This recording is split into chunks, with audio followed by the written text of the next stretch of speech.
Opa, fiel, primeiramente quero pedir para que você deixe o like e se inscreva no canal se você ainda não é inscrito.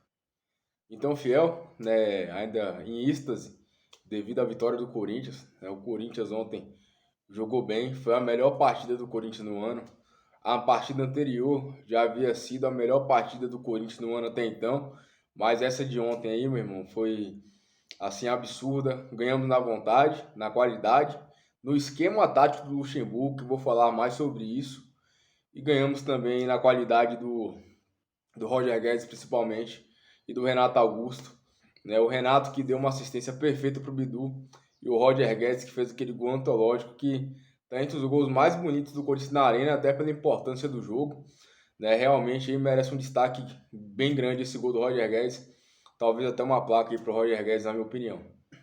Então, fiel, ontem eu gravei o pós-jogo, realmente foi um pós-jogo mais emocional. Eu posicionei a câmera e a iluminação de uma forma não tão correta, aí o vídeo saiu com a iluminação meio ruim, meio complicado, mas o que valeu naquele momento foi expressar, né, o meu sentimento como corintiano, né. Eu acho que foi o pós-jogo que eu mais usei o coração assim do que a razão.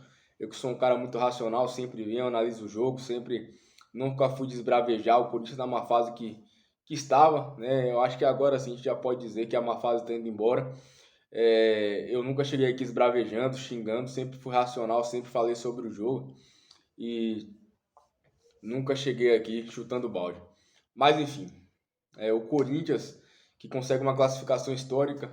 Eu particularmente não acreditava nessa classificação, né? Eu não vou ser hipócrita de chegar aqui agora e falar, ah, não, acreditava, isso, aquilo, não, né? Inclusive meu pré-jogo, que eu gravei até em cima da hora, né? Porque eu tô com dengue, eu passei o dia todo mal, né? Ontem, agora de manhã também tô com uma dor de garganta muito forte, mas enfim. E no pré-jogo eu disse que eu não estava tão confiante, né? E essa daí é a verdade, eu não estava confiante mesmo, porque é um time que vinha mal, vinha muito mal, os jogadores vinham muito mal. Contra o Fluminense tivemos ali um bom jogo, né? O Corinthians ganhou por 2-0. O primeiro tempo foi fraco, mas no segundo tempo o Corinthians equilibrou e foi bem, ganhou a vitória que a gente precisava, mas eu não estava confiante, né? Ainda. Só que o Renato Augusto no time, gente, é outra coisa. Mérito pro Luxemburgo de colocar o Renato logo de cara. Dificilmente outro treinador faria isso, porque é um cara de 35 anos, vem de lesão, enfim, aquela história toda, mas o Luxemburgo falou não, minhas cobras vão jogar. Colocou logo o Renato, conseguiu ali fazer uma trinca na zaga, onde o Gil sobrou. O Gil na sobra foi bem demais. Né? O Murilo, então, meu irmão, jogou muita bola, muito forte, bateu de frente com o Hulk, né? Conseguiu bater de frente com um cara que tem uma qualidade absurda, que hoje é um dos melhores atacantes do país. O Bruno Mendes joga muito, acho que já tem uns 6, 7 jogos aí que o Bruno vem jogando. Não, não é tudo isso não, mas tem uns 5 jogos aí que ele vem como titular e ele vem jogando muito em todos os jogos, né? E o Corinthians ontem fez o primeiro tempo assim impecável, melhorou muito a bola aérea que o Corinthians não vinha ganhando nenhuma, agora está ganhando praticamente todas, tanto ofensivamente quanto defensivamente. Isso vai muito pela entrada do Yuri Alberto e ofensivamente pela entrada do Renato, né? Porque a qualidade dele na batida de bola facilita muito. E o Corinthians ontem conseguiu aí, na verdade, a entrada do Bruno Mendes, né? O Bruno Mendes que melhorou a altura do time, tem um zagueiro de ofício, apesar de estar na lateral, então faz melhor número na parte defensiva, né? O Corinthians aí conseguiu fazer o primeiro tempo espetacular. Fizemos o gol com o Bidu, num lance que para mim o Yuri Alberto já era para ter batido de primeira, né? Muita gente tá dizendo, ah, foi raça do Yuri Alberto esse gol aí, que ele roubou a bola, isso, aquilo. Sim, também, tem que ser honesto. Mas aquela bola é para ele bater de primeira. É só você olhar que ele tá de frente pro gol quando a bola vai no pé dele. Mas ele tenta driblar, não sei porquê. Você vê que o cara tá numa fase ruim também. Às vezes eu acho que falta um pouquinho de inteligência pro Yuri Alberto. Não sei se vocês pensam assim. Mas tem muitos lances que falta ele pensar melhor. Que falta ele escolher a melhor tomada de decisão. Esse lance mesmo foi claro. Era pra ser um gol dele, né? Pra tirar a zica ali também. Ele vai lá, puxa pra fora, tira o ângulo dele, chuta em cima do goleiro, a sorte que a bola volta no Renato e o Bidu chega lá tranquilo de peito para fazer o gol do Corinthians. Nisso eu achei que o Corinthians poderia até recuar um pouco, mas não, continuou indo para cima, continuou pressionando, chegou mais perigosamente na bola aérea e com a cabeçada do Yuri, que foi uma cabeçada muito boa, a bola explodiu na trave, teve mais alguma chance de bola aérea até o fim do primeiro tempo. Acho que poderia, por pouco não saiu com 2-0 no placar logo no primeiro tempo, mas a gente sabe que se não é Corinthians, não é sofrido. E a gente viu mais disso no segundo tempo, onde tivemos chance de realmente fazer o 2-0 aí, mas não aconteceu. Enfim, assim, será que houve um pouquinho de soberba do Atlético? Sinceramente, eu acho que sim. Não existe essa de, foi poupar, foi colocar o time que estava melhor fisicamente. Não existe isso. Porque no jogo de mata-mata, você não pode poupar. Você tem que colocar o máximo de peças que você tem, as melhores peças que você tem. Os caras foram sem o Hulk, os caras foram com meias reservas, volante reserva, zagueiro reserva. Então, assim, eu achei que foi realmente uma soberba. Eles amassaram o Corinthians no primeiro jogo lá. O Corinthians que tava uma bagunça, tava um negócio assim horrível. Eles amassaram o Corinthians. E na cabeça deles é como se eles estivessem achando que seria fácil novamente. Mas o Corinthians evoluiu absurdamente. O Renato Augusto em campo. Eu não sei o que acontece, velho, mas muitas vezes a diferença do Renato não é só técnica, não. Parece que a presença dele traz uma confiança para esses caras, traz uma melhoria no posicionamento do Corinthians, na entrega e na postura da equipe, que é como se só o fato dele estar ali, os jogadores ganham um turbo, ganha uma barrinha de força a mais ali, e o Corinthians começa a jogar bem. E eu defendo até o Renato em outro cargo, né? Após a aposentadoria dele. Sabemos que já tem 35 anos, né? E ele, como diretor de futebol, eu defendo, né? Mas o Alessandro tá lá, porque é jogador também, ídolo do clube também, tá fazendo um mau trabalho. Sim, mas o Alessandro não faz essa diferença que o Renato Augusto faz.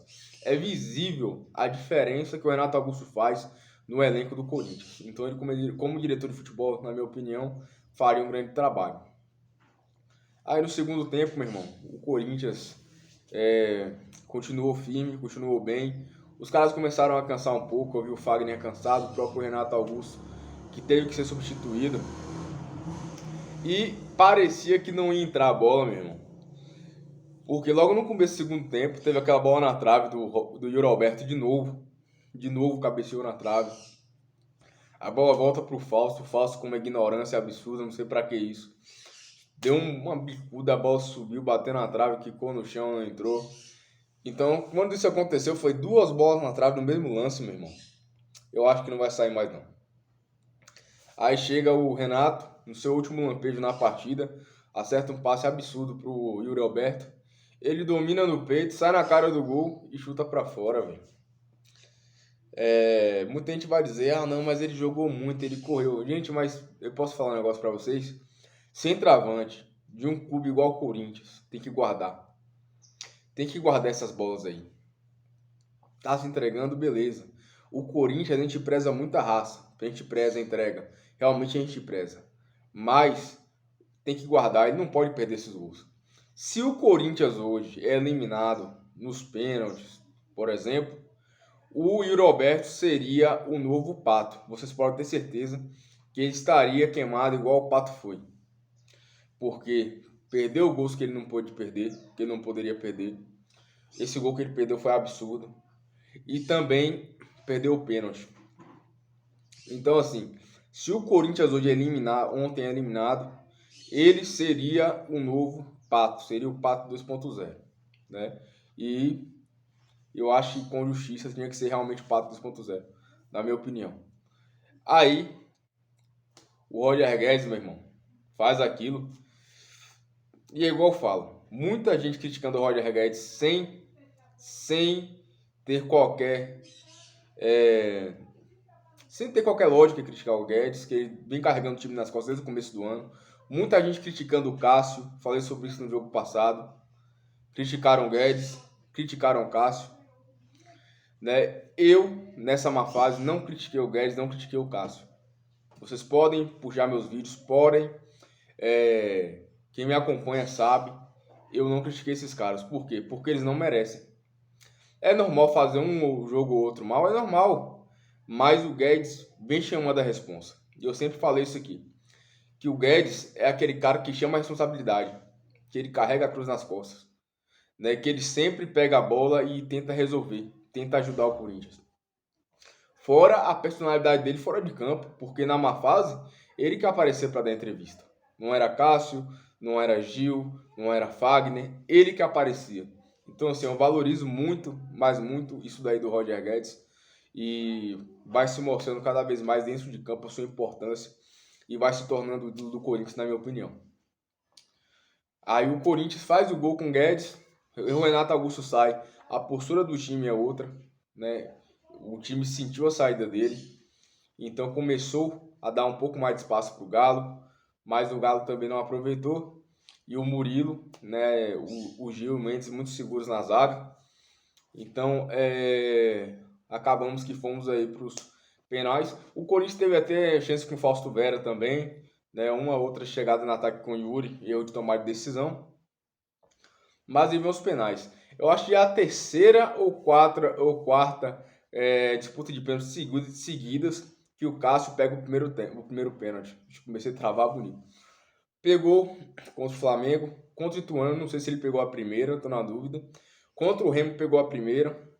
E agora, contra o Atlético Mineiro, ele pegou a primeira. Cara, isso daí tira um peso, mas um peso tão grande dos próximos batedores. Então, assim, o Cássio é importantíssimo, é absurdo. Né? E eu falei, criticaram o Cássio sem precisão. Pode criticar? Pode. É ídolo. Pode criticar? Pode. Mas critique com justiça. O Cássio não vinha merecendo as críticas que ele estava tendo. O Cássio não merecia banco, como os caras estavam dizendo. Né? Aí o Corinthians bate, o Fábio Santos faz, e Yuri perdeu. Né? A fase é ruim, mas tem que melhorar. Aí Paulinho faz, batalha, vai, chuta na lua. E quando o batalha chutou na lua, eu falei: temos 2 match points, poderia colocar até o Guedes para bater logo, né? Quando o Maicon bateu. Mas o Maicon é um cara que bate pênalti muito bem, né? Eu acho que já é a quarta ou quinta disputa de pênalti dele pelo Corinthians. E ele sempre guardando, sempre indo bem. E o Corinthians sai classificado, uma classificação heróica que eu não acreditava. Realmente o corintiano tá em êxtase, realmente o corintiano aí tá feliz pra caramba, eu mesmo tô. E agora com os reforços, meu amigo, eu acho que o Corinthians realmente pode beliscar uma coisinha aí. Não dá para se esquecer o que o Duílio e o Alessandro fizeram com o Corinthians. Eles destruíram o Corinthians, mas esse clube é tão gigante, tão grande, e o Luxemburgo também tem grande dedo nisso, nessa melhora, que nós estamos aí renascendo, já saindo da zona de rebaixamento, já estamos nas quartas de finais da Copa do Brasil. Eu não acreditava que o Corinthians iria reverter esse placar. E agora a gente fica até na esperança de reverter a Libertadores também, onde precisamos de 2 vitórias aí. Uma do Liverpool do Uruguai em casa, que eu acho que é a mais tranquila, e contra o Del Valle fora é mais difícil, mas jogando bom futebol aí, eu acho que realmente o Corinthians pode chegar e ganhar esse jogo, né? Comente o que você achou, se inscreva no canal se você ainda não é inscrito e vai Corinthians!